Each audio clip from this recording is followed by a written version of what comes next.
All right, friends, today we are going to get to go back and reread the Salamander Room, except today we're going to get to actually look at the pictures, okay? So remember, we've been talking about mental image and what does that look like, okay? A mental image, remember we know the word mental means in your head and image means a picture. So our mental image is the picture that we have in our head as someone is reading to us or as we are reading, okay? A lot of times I like to think of this as what the illustrator of a book does. So the illustrator of the book probably listens to what the author wrote and then they draw on paper what they saw in their head, okay? So today we're going to go back and we're going to read The Salamander Room by Anne Mazer and illustrated by Steve Johnson and Lou Fancher. Okay? So, The Salamander Room.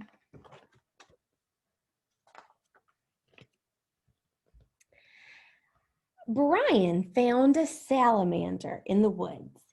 It was a little orange salamander that crawled through the dried leaves of the forest floor.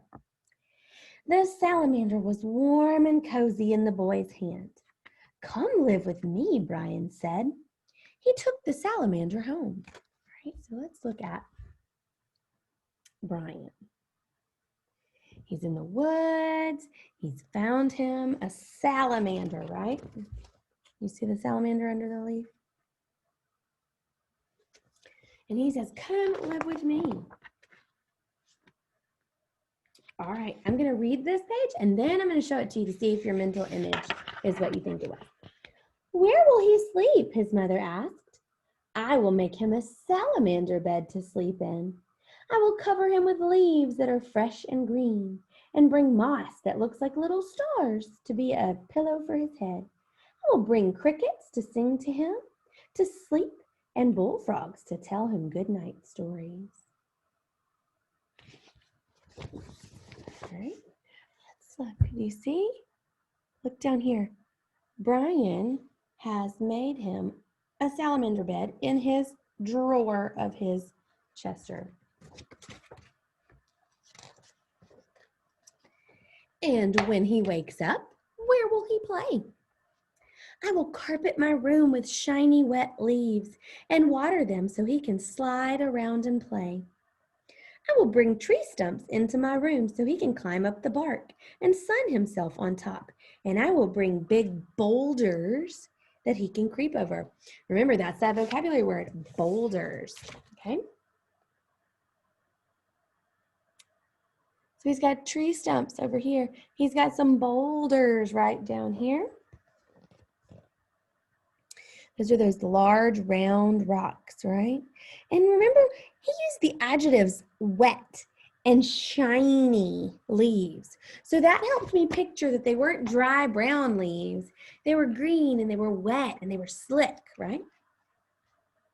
He will miss his friends in the forest.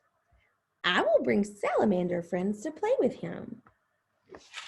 Look at this picture. I like this picture because look, the salamander, he's looking out the window like, "Man, I miss my friends." But the boy had a plan for that too, didn't he? He said he was going to bring his salamander friends. So that, in my mental picture, I was picturing more salamanders. Now, there weren't any more salamanders on that page, but I wonder if there will be on some of the next pages. I don't know. They will be hungry. How will you feed them? I will bring insects to live in my room. And every day I will catch some and feed the salamanders. And I will make little pools on top of the boulders so they can drink whenever they are thirsty. All right, so look, there's some of his salamander friends, right? And he made a pool of water on top of the boulders for them to drink from. You see the insects all over the page? Making me itchy because they're kind of creepy.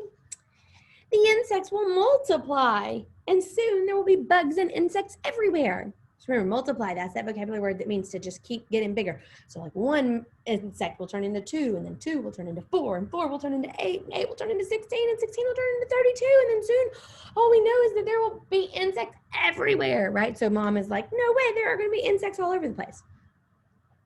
But Brian says, I will find birds to eat the extra bugs and insects, and the bullfrogs will eat them too. All right, so we've got our insects are everywhere. Look at the bullfrog right over here. He is eating one. We got the birds coming in. There's insects and salamanders all over the place. Oh my goodness. Where will the birds and bullfrogs live? I will bring trees for the birds to roost in and make ponds for the frogs. All right, so look at what's happened to his room now. Now there are trees in his room, and there are birds and insects and salamanders and rocks and bullfrogs, and man, his room is just getting really nature-y. Birds need to fly. Well, we can lift off the ceiling. They will sail out in the sky, but they will come back to my room when it is time for dinner because they will know that the biggest, juiciest insects are there. So look, now his room does not even have a ceiling. Are you kidding me? What? But the trees, how will they grow? The rain will come through the open roof and the sun too. And vines will creep up the walls of my room, and ferns will grow under my bed. There's that vocabulary word, ferns. Ferns will grow under my bed. There will be big white mushrooms and moss like little stars growing around the tree stumps that the salamanders climb on. All right, so we have ferns. That's these leafy plants. He talked about the mushrooms. All right, you see the salamander? He's climbing up the tree. There, if you look really close right here, you'll see the moss that he talks about looks like tiny stars. And you, where will you sleep?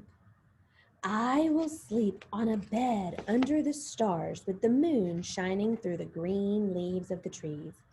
Owls will hoot, hoo, hoo, and crickets will sing. And next to me on the boulder with his head resting on soft moss, the salamander will sleep. And so we look right here and we see that the salamander is sleeping beside Brian in his bed. The end. It's just got a picture of them sleeping. Now, I do love this book for mental image and for adjectives because it has so many words that describe what's happening in our story. But I have a question. Where do you think that this whole story is taking place? Is this whole story actually taking place in Brian's room, or is it taking place somewhere else? I want you to think about that. Where could this story be taking place? All right? I hope you guys enjoyed the salamander room, and we will read some more later.